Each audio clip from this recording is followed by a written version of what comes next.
topic today is the friend of all friends. I chose this topic because of Rocky yesterday, and such a wonderful thought of the brothers and sisters thanking each other. Really, they're thanking each other for the joy, hopefully, that they felt from each other, the love, the support, the encouragement. And I spoke with also thinking of who is really behind all of our relatives, our brothers, our sisters, our parents, our children. I spoke with my mother yesterday. She is 80 years old now, as of just 2 days ago. And I was thanking her for my life, really, and all that she has given, and her encouragement, and her love, and I went on because it's a big birthday, and it's all true. And my mother said, well, I mean, she's a lot like I am. She said, well, you left here when you were 17 years old, let's face it. You created your own life. And I said, Mom, it's not so. You were the foundation, you were the base. And what was I really saying to her was that Divine Mother, God, through our parents, really sets a base, a foundation of discipline, of being correct, having proper manners, doing things in the right way, living by yamas, niyamas. We prayed every day in our house before we went to sleep. We kneeled down at the bedside, and it's not even that I understood so much what was going on, but there was proper spiritual upbringing. We went to church every week we were there for hours and hours, at least 6 hours every week, and you know, we did various things, and they came from our parents, particularly from my mother. And when I think about that, and when you think about your relatives and the various people in your lives, your friends, it's so beautiful what you read, Shamini, thank you. But everyone is a channel for the divine. Divine Mother is coming to shower you love. There may be tests in your life, and you think, oh, I don't want that, but we have to grow in every way in our lives. So through some relatives, Master said that the relatives are mainly there to test you. You can't really choose your relatives. He said, but you can choose your friends. And so even in the tests, we're growing and in our understanding and our wisdom and our relationships. But really behind everybody is the spark of the Divine Mother who's coming to give us whatever we need in our lives. And I was thinking of Master when he lost his mother at a very young age. He may have been 12, or he was very young, and his mother passed away, and he was inconsolable. He wept, and he just couldn't understand how God could take his mother away from him at such a young age. And he couldn't stop crying. And he kept praying to God, why did this happen? Why did you take my mother? And what was so beautiful was one day, the Divine Mother came to him. She appeared to him, a mother of pure love, of light, showering blessings and grace upon Yoganandaji. And she said to him, it was I who came to you through your earthly mother. In every life, it was me. And Master understood that that form of his mother, and particularly she was a divine mother, she birthed an avatar. She was a divine channel for him to come. But he understood that it was her openness to God, to God's blessings, that allowed her to be divine. And so Master understood it was Divine Mother. And every life And we have to remember that our friends and our family, it's wonderful, but it's Divine Mother. And the gurus, with their help as well, they never change. Our relatives change, sometimes, luckily, in every lifetime. Our friends change. I mean, we find each other in different lifetimes, but the only constant is Divine Mother and the Masters, and they'll come in different forms. And I remember once Swami Kriyanandaji speaking to some parents whose child, I can't remember exactly who it was. They were an adult. They wanted to come and live in the ashram here in NCR with us, and the parents said, no, no, no, no. And I remember Swamiji said at one point, I was just thrilled to hear his answer. He said, you know, you're their parents in this life, one life. God has been their parent forever. And that was the thing that made the parents say, okay, they can come and they can be in the ashram. And also with the guru. The gurus are, I mean, how could you have a better friend? Someone who's unconditionally helping you, loving you, uplifting you, giving you magnetism, energy, guiding you. This is what the guru and all the gurus, they're a constant friend. Krishna was Arjuna's dearest friend.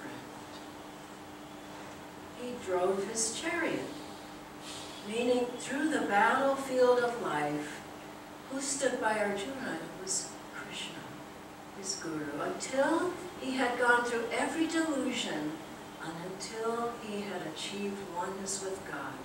He stood by him. Babaji stood by his disciples. Babaji, with one disciple who was an astrologer, had said he was going to die that very day.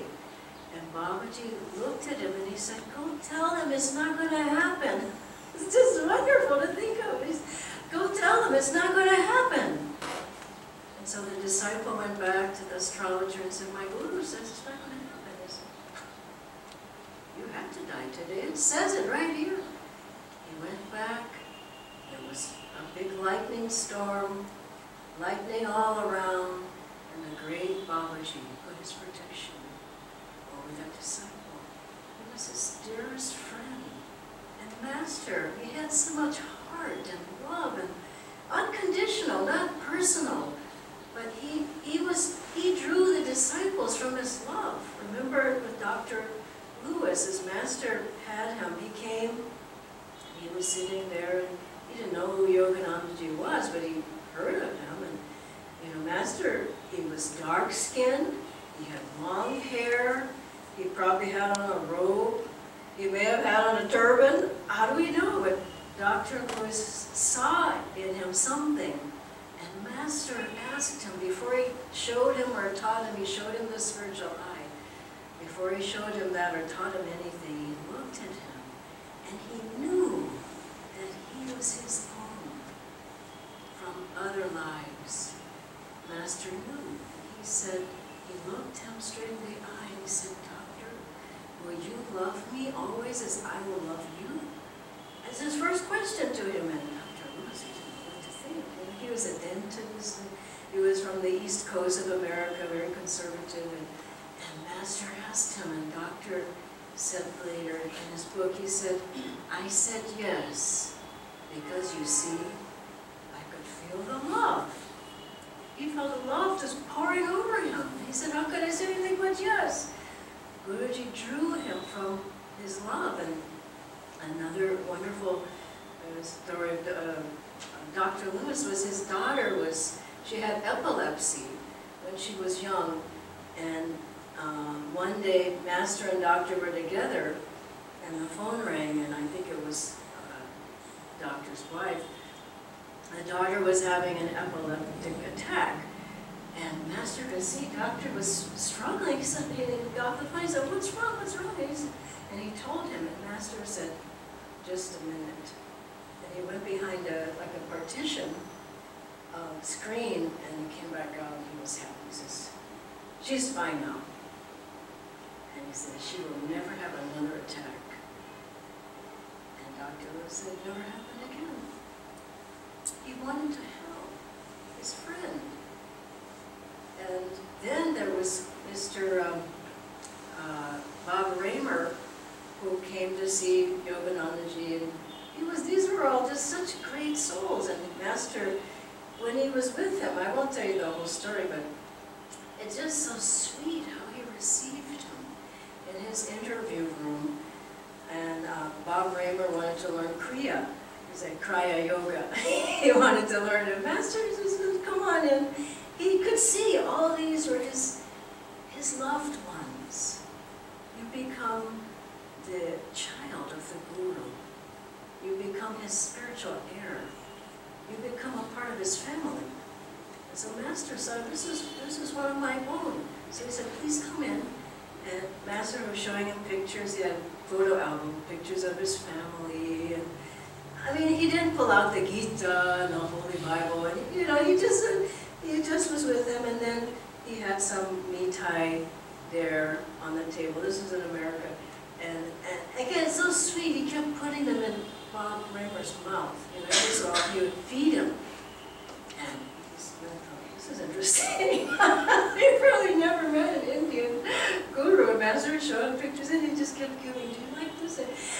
But he was coming as Divine Mother.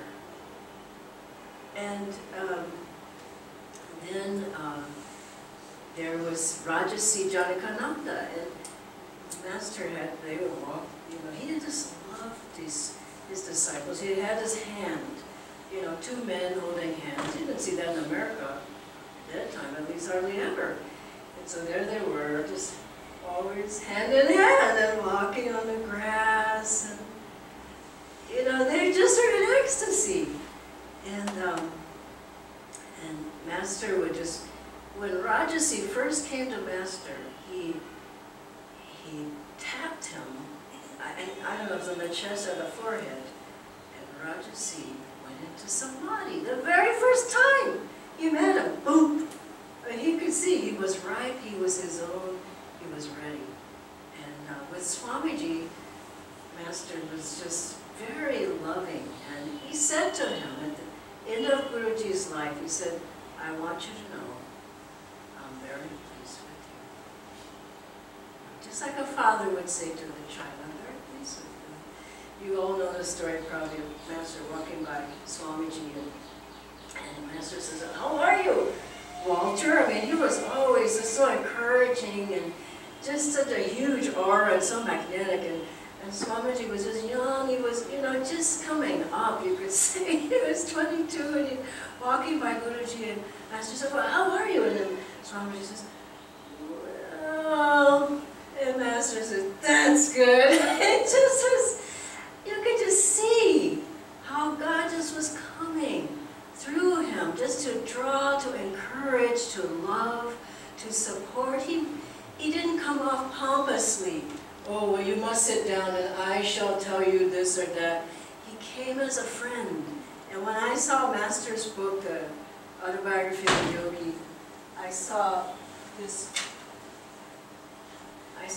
picture and his eyes, and that's all it took for me. I looked at his eyes, I just said, "I love him." I didn't know who he was or what he taught or anything, but there was just a vibration of love, a divine friendship. This is what the Gurus bring, and they draw us through the magnet of their love. So it's God, loving God, God serving God, God with God. This is the divine romance. This is the nature of friendship with God and the Gurus on the path. It shouldn't be I have to, a compulsory, or he's mad at me, or I don't know, the Guru's not pleased. It's just so much in the heart. And this is what I've come to understand over the nearly 40 years I've been on the path. If I can stand my heart, then I feel the blessings. And there's so many sweet things that God does for you when you're just, as a child, childlike. And there was a time when Guruji was, he was driving, I forget the town, but he was driving from Los Angeles. What was the town, the bakery? Right here with Laguna Beach. Laguna Beach. So Master would stop and get shortbread, which is a nice kind of a sweet cookies. And when he would drive from Los Angeles down to, I guess it was Encinitas or San Diego Church or whatever, he would stop and go in. So he'd have one of the nuns went in and he wanted a batch of the fresh cookies. So she comes by, he says, "Oh, Guruji, there's no more." And I just love what he did. He went, "Divine Mother, what happened?" It's just so dear. You know, it wasn't like, "Oh, you gotta give me the cookies." He just said, "What happened? Is there something wrong? Have I done something wrong? What's happening? Is we don't have a communication anymore?"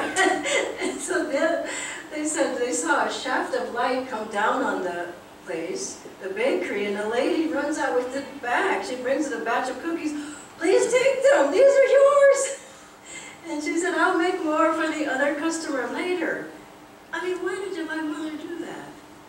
She didn't have to. It was all for love. It was all just love and heart. And one time, Guruji was telling his secretary that he had to go on, he wanted to go on a speaking campaign. He went all over America.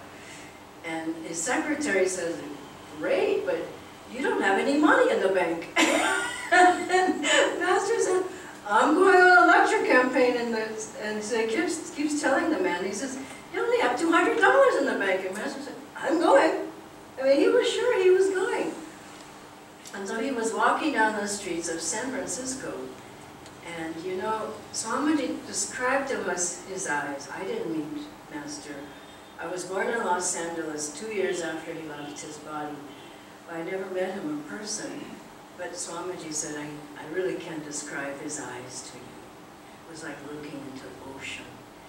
And so Master was walking down the streets, probably dressed in, however, sometimes he wore a suit, but sometimes he didn't. And I mean, in those days, in 20s, 30s, 40s, I mean, everyone wondered who he was, and he was so magnetic. Anyway, he was walking there in San Francisco, and a man was passing him, and then he came back. He says, "Who are you, and why are you here in America?" So Master told him, and the man says, "Oh, I want to help your work." And Guruji says, "You don't even know who I am." And he said, "Yes, I do, by your eyes." Wow, it's beautiful, by your eyes. And the man pulled out his checkbook, and he wrote a check for Master for $27,000 on the hood of his car. He just thought, I know this man by his eyes. He had his vibration of God, vibration of love, vibration of divine friendship wherever he went. And you know the story of when he was a little boy, Mukunda. Even then, everybody came around him. He just, you know, it's, as soon as he got off any train, there was groups of boys, you know, they didn't know him, but he was just at a friendly, divine friendly vibration.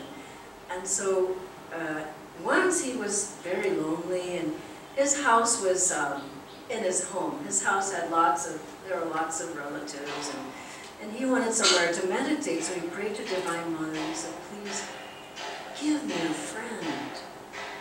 Isn't it such a wonderful thought? Because I made that prayer too in my life, way back before I came to Ananda. But I said when he said, "Give me a friend who I can meditate with, because and who has a big house and the space to meditate." It's such a sweet request. I mean, he's little, I don't know, but he wasn't more than 10 probably. So Divine Mother, she shows him in a vision, this boy, and where he's seated in Calcutta, and she says, "That's your friend. Go find him." Master goes, And he looks at the friend and he says, "Is your name Tulsi?" And the boy says, I think he says, "Are you Mukunda?" I can't remember, but they knew. And so Master says, "Okay, come on, let's run." And they go for a race right off. And then afterwards, when they would run, they would play, he was so happy to have that friend. And then they would meditate. And the last time I was at Tulsi Bose's house, we were in that very room, some of you have been there, where Master and Tulsi Bose would meditate, and Hashima said they not only meditated, they levitated. So he found his friend who he could play with, he meditated, they levitated together. What a blessing. And the other little boy who was, Master said to him, "Tonight, let's meditate all night." This is what a guru bhai is about. Let's just go for it. And he said, if we meditate all night and we keep our thought on Krishna, he's going to come. And the little boy said, "Really?" And Master said, yeah, let's just go for it. And so they're sitting and nothing happens. And then at a certain point, the other boy's falling asleep, and little Mukunda says, "Wake up! Krishna's going to come. I know he's coming." He says, "He's not. Nobody's coming here." Master is, he had such a divine, deep, sweet relationship with God. This is what the devotee is trying to cultivate. He would call, and God would come. He would call again, and Divine Mother would come. He kept calling at night, and Krishna came. And he had an ecstasy in the presence of Krishna. And he wakes his little friend up. He says, wake up, Krishna's here." And the boy goes, "Where is he? I don't see anybody." And the Master just he hits him. And the boy, he says, "Oh, there's Krishna." And when you're with Guru Bhais, and this is what Ananda is about, Swamiji always gave a divine friendship. All the people that we know. When I first came to Ananda, I didn't know anybody. And I came from Los Angeles, I got my car and I drove away. And I told my biological family, they said, "Well, where are you going?" I said, "All I know," I was like 21, just out of college, I said, "All I know is the place is called Ananda." And my mother said, "What does that mean?" And I said, "All I know," and really it's the truth, all I know is Ananda means joy. And they were all crying. And I'm close with my family. It's not like I said, "Forget about you." But they're gaining such deep blessings, so much good vibrations, good karma. No, everybody's well, because of Master's blessings, because of their relationship with God. And so I drove up to Ananda, and first I met Swamiji, and he looked at me, and I was one of the first African Americans there. And so, it's a very sweet story, because I looked around and I didn't see anybody like me, really. And then I looked into the eyes of the people. The Master said, if you look in the eyes, you see your friends from past lives. And first I meet Swamiji, and he said, "This is your home. You should live here." And I went, "I'm not going to live here." That was nearly 40 years ago. And then I met Jyotish and Devi Ji, and I looked in their eyes. Everybody then was wearing, Indian clothes, kurta pajama. All the men had long hair, they had the beards, and Swamiji wore dhoti, and it was like far out. And I thought, I'm never going to fit in here.